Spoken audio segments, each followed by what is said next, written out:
ओ नमस्ते जी। प्राचीन शिक्षा और संस्कृति यूट्यूब चैनल पर आप सभी का हार्दिक अभिनंदन। प्रिय विद्यार्थीगण, आज हम शब्द रूप का अभ्यास करेंगे। संस्कृत में आपने शब्द रूप पढ़े होंगे। एक शब्द के 21 रूप बन जाते हैं संस्कृत में। अब 21 रूप एक शब्द के कैसे बने, इन सब के बारे में आज हम इस वीडियो में जानेंगे। आशा करता हूँ हमारा यह प्रयास आप सभी के लिए अत्यंत लाभकारी सिद्ध होगा। साथ ही इस वीडियो को आप अपने मित्रों के साथ भी ज़रूर शेयर करें, जिससे उनको भी इसका पूर्ण रूप से लाभ मिल सके। आइए प्रारंभ करते हैं।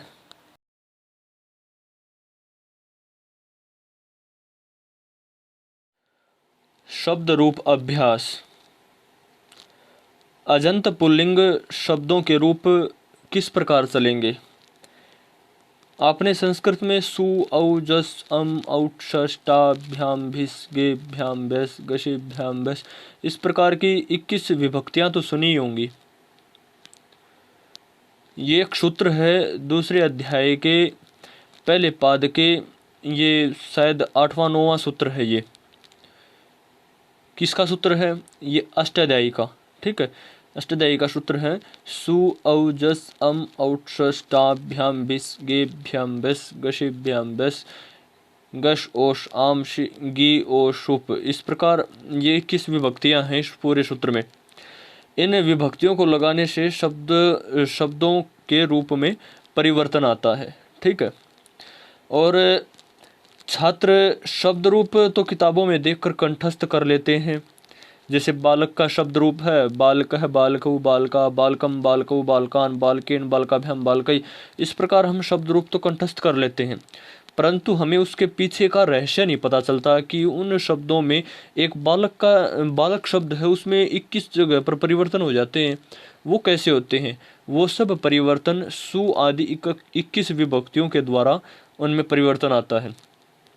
आज हम इन्हीं विभक्तियों के बारे में जानेंगे कि ये विभक्तियाँ कहाँ पर कैसे लगेंगी और कैसे इनमें परिवर्तन होगा।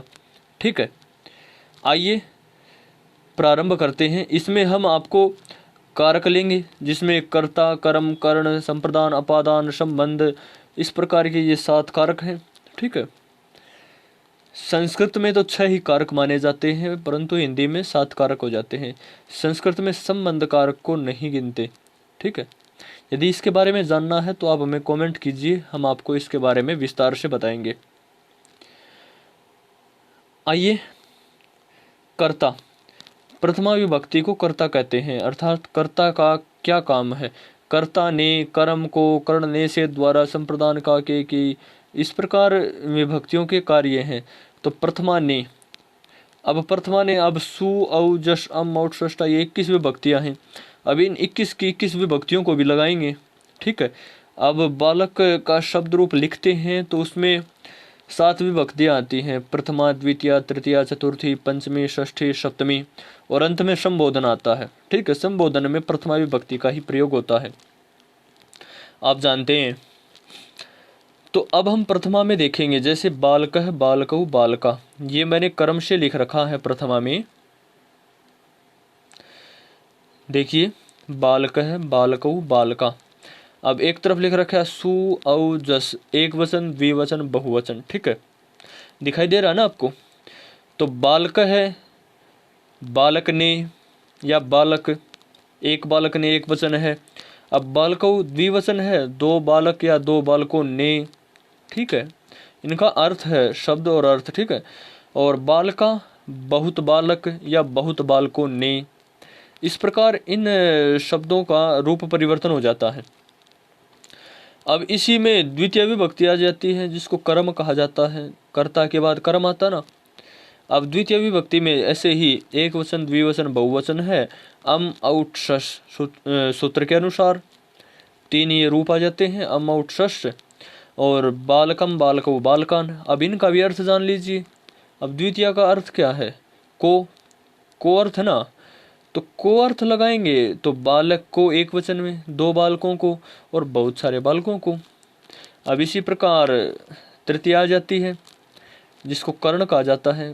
तृतीय विभक्ति का कार्य क्या है? से, के द्वारा। अब सूत्र के अनुसार एक वचन द्विवचन में टाभ्याम भी आ जाएगा।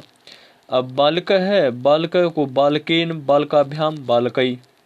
अब बालक से, बालक के द्वारा, 2 बालकों से या 2 बालकों के द्वारा, बहुत बालकों से या बहुत सारे बालकों के द्वारा ये कार्य संपन्न होता है। ठीक है। अब इसी प्रकार जब हम चतुर्थी विभक्ति में आते हैं संप्रदान में, तो संप्रदान का कार्य है के, लिए और को।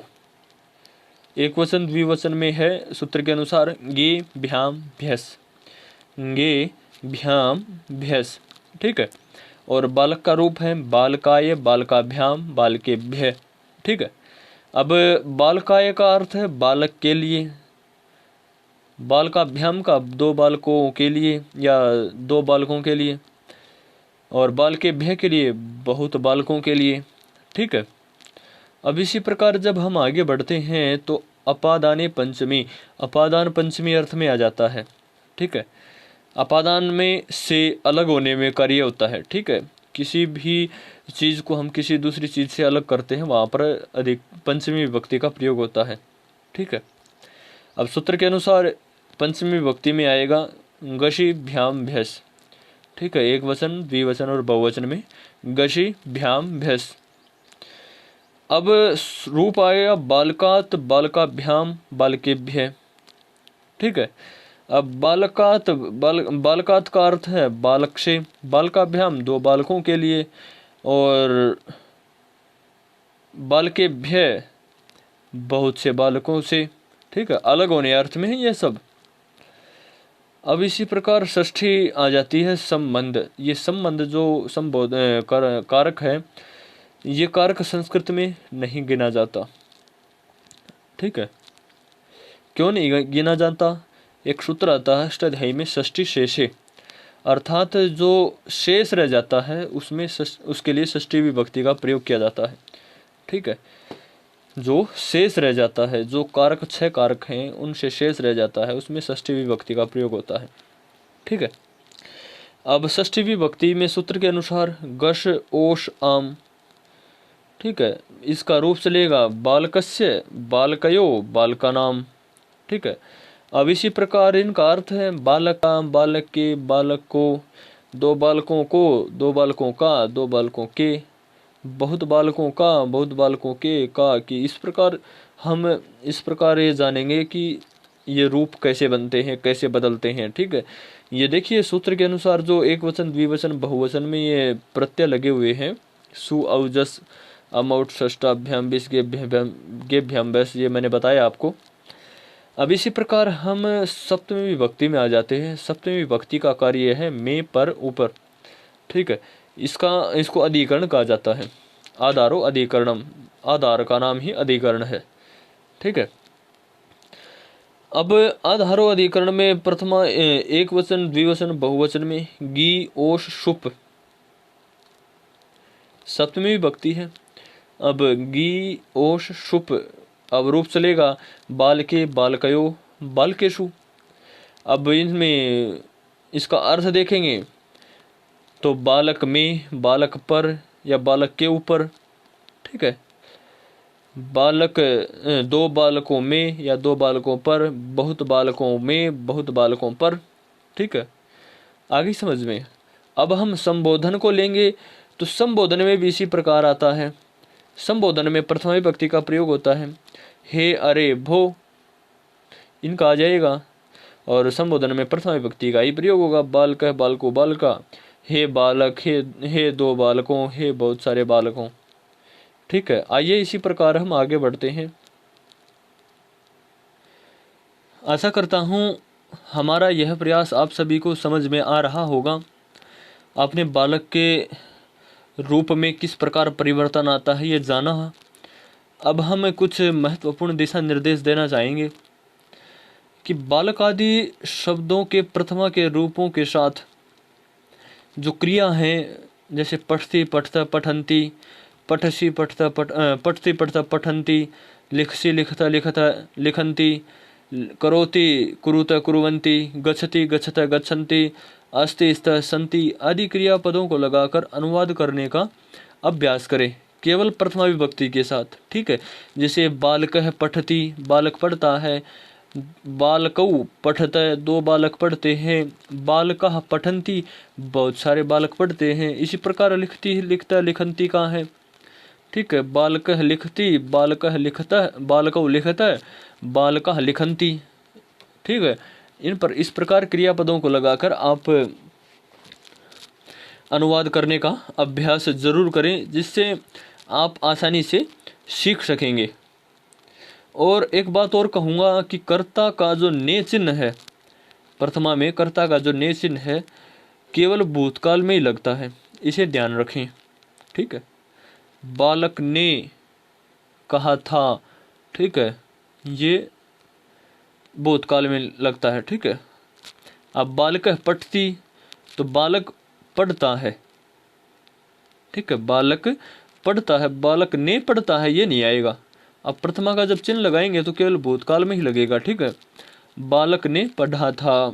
ठीक है, तो यहाँ पर भूतकाल की क्रिया भी लगेगी। इसी प्रकार संबंध कारक के दो और चिन्ह होते हैं।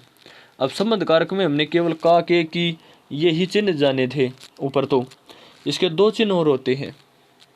कौन कौन से? जैसे रा, रे, री, ना, ने, नी और हो गए ये दोनों चिन्ह। तो उदाहरण के लिए जैसे हमारा, हमारे, तुम्हारा, तुम्हारे, अपना, अपने, अपनी आदि ये संबंध कारक में आते हैं। आशा करता हूँ हमारा यह प्रयास आप सभी के लिए अत्यंत लाभकारी सिद्ध हुआ होगा। साथ ही इस वीडियो को आप अपने मित्रों के साथ भी जरूर शेयर करें। धन्यवाद, फिर मिलेंगे अगले वीडियो में।